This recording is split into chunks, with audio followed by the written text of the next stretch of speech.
Hello my YouTube family, कैसे हो आप सब। आप सभी को मेरी प्यार भरी राम राम। तो जी आप सबका स्वागत है एक और नए व्लॉग में। और ये व्लॉग है सोमवार का, यानी कि 27 नवंबर। मैं इस व्लॉग को अपलोड करने में थोड़ी सी लेट हो गई हूँ, बस टाइम टेबल चेंज हो जाता है कभी कभी। हमारा भी डेली व्लॉग नहीं जा पाते हैं तो सब आगे पीछे हो जाता है। तो जी संडे को मैंने व्लॉग नहीं अपलोड किया था, तो वो मैंने अपलोड किया था मंगलवार को, और फिर ये अपलोड किया बुधवार को। ऐसे करके 2-3 दिन का गैप हो गया, पर मुझे थोड़ा सा टाइम मिल गया अपने घर के काम निपटाने में, क्योंकि डेली हम व्लॉग अपलोड करते हैं तो भागम भाग बहुत ज़्यादा रहना पड़ता है।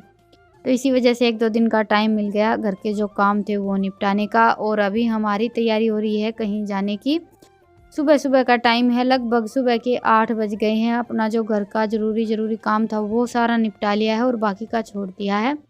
पहले से कोई तैयारी नहीं थी, बस अभी अचानक से जाने का प्रोग्राम बन गया। और अचानक से घर से निकलना इतना आसान नहीं रहता। घर के बहुत सारे काम रहते हैं, कुछ काम तो हम छोड़ देते हैं, लेकिन ये है कि पशु रखते हैं तो पशुओं का सारा काम हमें निपटाना पड़ता है। अभी का भी सानी वगैरह डालना, और आने के बाद फिर सानी वगैरह डालना, तो उसकी भी चाट वगैरह सब बना कर रख दी है। और आज हम जा रहे हैं एक मंदिर में धोक लगाने के लिए, वो सब आप आगे व्लॉग में देख लेना। फिलहाल थोड़ा सा घी ले लिया है जोत के लिए, और दूध ले लेते हैं। ये सारी चीज़ें तो देखिए हम किसी भी देवी देवताओं पर धोक लगाने के लिए जाते हैं तो लेकर ही जाते हैं, घी जोत दूध ये सारी। तो जी अभी बज गए हैं 9:30, तैयारी हमारी सारी हो गई है। लगा देंगे रितिका को जोड़ा ले यो गाल यो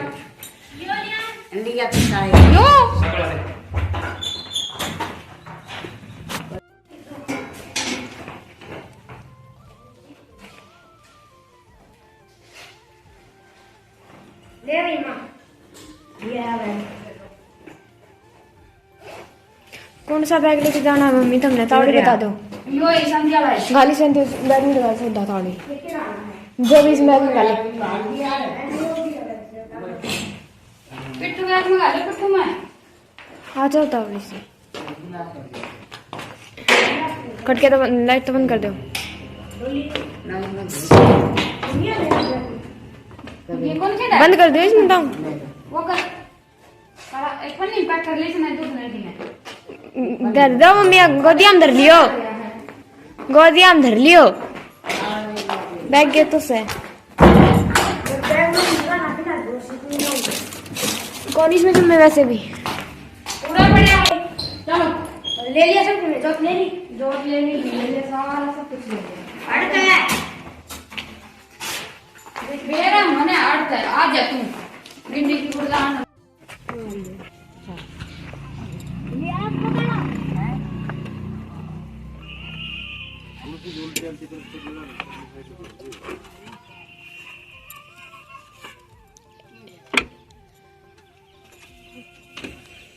पन्नी क्या पन्नी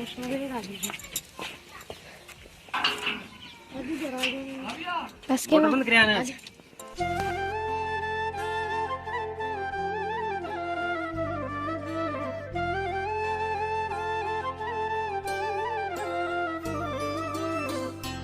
अभी हम चल पड़े हैं अपने सफ़र पर, और काफ़ी लंबा रास्ता है, मतलब 60-65 किलोमीटर पड़ जाता है हमारे गांव से ये जो धाम है जहां पर हम जा रहे हैं। तो मोटरसाइकिल से तो नहीं हो पाता, और बाइक से अगर हम जाते भी हैं तो फिर 2 जन ही जा पाते हैं।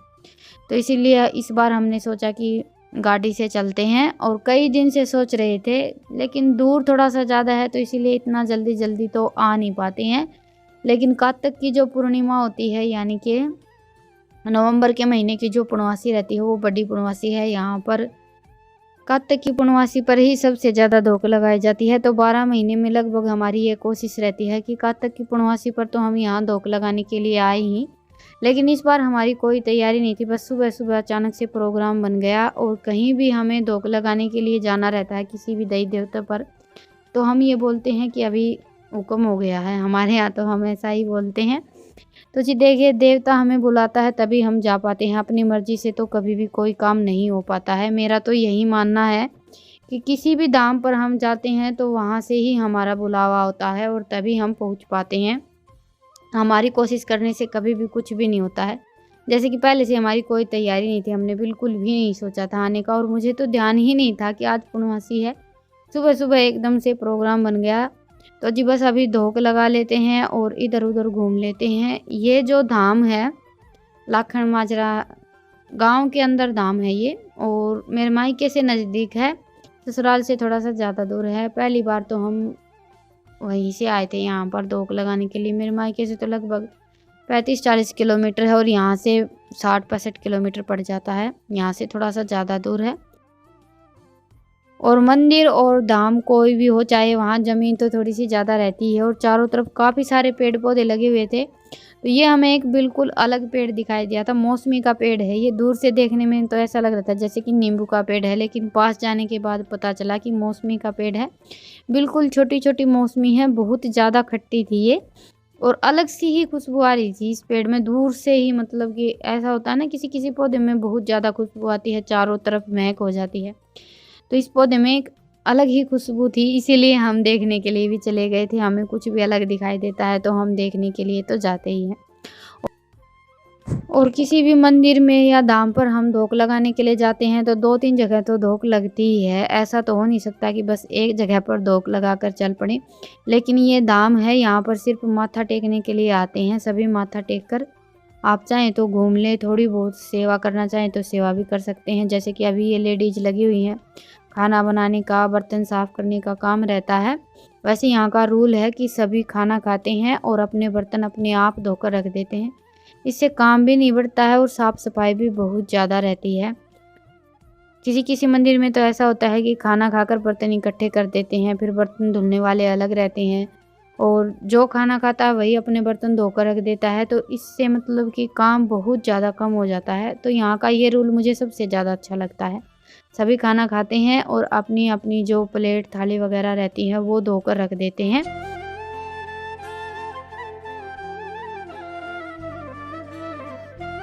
और अभी धोख लगाकर हम चल पड़े हैं घर वापस, क्योंकि हम घर से निकले थे तभी हल्की हल्की बारिश स्टार्ट हो गई थी। और ये इस मंदिर का मेन गेट है। वैसे मंदिर तो बहुत ज़्यादा दूर में फैला हुआ है, लेकिन आज इतना ज़्यादा टाइम नहीं था, ऊपर से मौसम चेंज हो गया, बारिश स्टार्ट हो गई, तो इसी चक्कर में हमें थोड़ा सा जल्दी घर के लिए निकलना पड़ा। क्योंकि अगर बारिश थोड़ी सी ज़्यादा होने लगेगी तो फिर घर पर भैंस भी हैं और भी बहुत सारे काम हो जाते हैं और सर्दियों का मौसम है।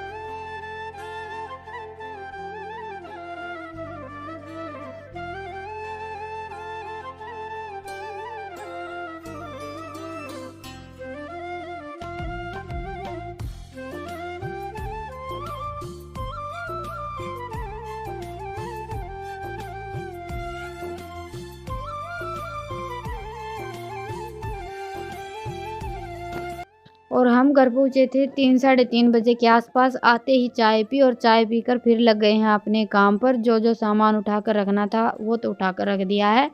ये थोड़ी सी तूड़ी बाहर रखी थी, इसको ढककर छोड़ देते हैं। सारा का सारा सामान तो हम अंदर उठाकर रख नहीं सकते हैं, थोड़ा बहुत सामान तो देखिए बाहर रहता ही है। और खेती बाड़ी में तो इतना सामान हो जाता है। अभी तूड़ी का काफ़ी बड़ा है, लेकिन फिर भी उसमें हमारी तूड़ी और सानी सारी की सारी आई नहीं थी, तो ये थोड़ी सी गठड़ी हमने बाहर लगा दी थी। अभी इनको ढककर छोड़ देते हैं। और सर्दियों में अगर बारिश में भीग जाती है कोई भी चीज़ तो इतनी जल्दी से सूखती भी नहीं है। भीगने के बाद फिर थोड़ी ख़राब हो जाती, फिर वैसे खाती भी नहीं है। तो बस इसको ढककर छोड़ दिया है और साथ साथ इन्होंने भैंसों को सानी भी डाल दी है, वो काम भी निपटा दिया है। क्योंकि मौसम चेंज हो जाता है तो सानी वगैरह खिलाकर फिर इनको अंदर भी बांधना रहता है। और ठंड भी बहुत ज़्यादा बढ़ गई है। सर्दियों में तो अगर हल्की फुल्की बारिश होती है ना तब भी ठंड बहुत ज़्यादा बढ़ जाती है। अभी ये देखिए आज मौसम चेंज हुआ है, थोड़ी थोड़ी बारिश हुई है, तो कल से ही ठंड अच्छी खासी होने लगेगी। अभी तक तो इतनी ज़्यादा ठंड नहीं होती थी। सर्दियों की बारिश का यही है कि बारिश होती है तो ठंड डबल हो जाती है। और मैंने रख दी है चूल्हे पर चाट। हमारा खाना तो फिर भी गैस पर बनकर तैयार हो जाएगा, लेकिन चाट तो आराम है या चूल्हे में ही बनाकर रखनी पड़ती है। तो बस इन्होंने भैंसों को सानी डाली थी तभी मैंने चूल्हे पर चाट रख दी थी बनने के लिए।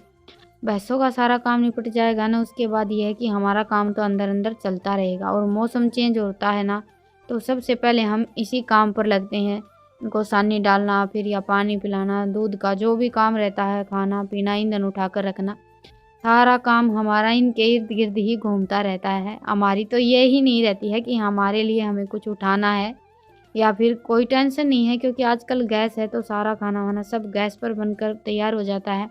लेकिन ये है कि पशुओं का हमें बहुत ज़्यादा ध्यान रखना पड़ता है हर चीज़ के लिए।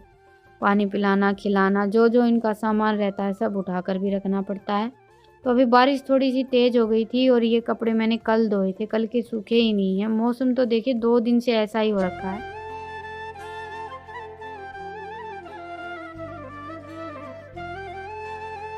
तो बस अभी इनको अंदर फैला देते हैं, क्योंकि अगर ऐसे ही उठा कर रख देंगे तो फिर अजीब सी स्मेल हो जाएगी, क्योंकि सर्दियों में वैसे ही कपड़ों में नमी बनी रहती है, चाहे हम 1 दिन धूप दिखाएं या 2 दिन धूप दिखाएं, हल्की हल्की नमी कपड़ों में रहती ही है।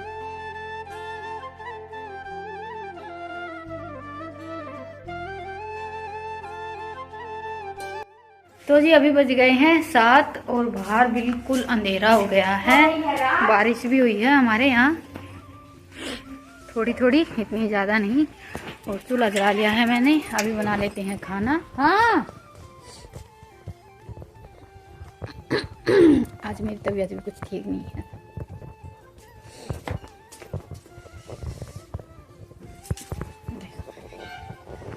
रितिका खाने में आज मैं आलू मटर की सब्जी बनाने वाली हूँ। आलू और मटर दोनों को मैंने उबाल लिया है। ये वाली सब्जी मुझे खाने में ज़्यादा अच्छी लगती है और जल्दी भी बन जाती है। छोटे छोटे आलू डाले थे मैंने और साथ में मटर भी डाल दी, क्योंकि अभी कच्ची कच्ची मटर नहीं आई हुई है, बिल्कुल पकी पकी मटर थी। और ये जो पकी पकी मटर के दाने रहते हैं ना, ये इतनी जल्दी से पकते नहीं हैं, बहुत ज़्यादा टाइम ले लेते हैं।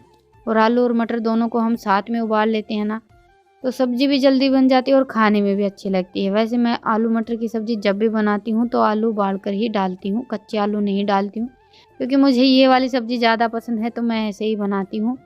तो जी चलिए, अभी सब्ज़ी तो हमारी बनकर तैयार हो गई है और अभी बाकी का खाना जो मुझे बनाना है वो बनाकर तैयार कर लेते हैं। थोड़ा सा दूध गर्म करूँगी और सिंपल सी गेहूँ की रोटियाँ बनाऊँगी। और अभी टाइम आ गया है आप सबसे विदा लेने का। फिर मिलेंगे एक प्यारे से व्लॉग के साथ। व्लॉग पसंद आया हो तो व्लॉग को लाइक कीजिएगा, चैनल पर नए हैं तो चैनल को सब्सक्राइब कीजिएगा। फिर मिलेंगे एक प्यारे से व्लॉग के साथ, तब तक के लिए राम राम, गुड नाइट, शुभ रात्रि। स्वस्थ रहें, मस्त रहें, अपना और अपनों का ढेर सारा ख्याल रखें।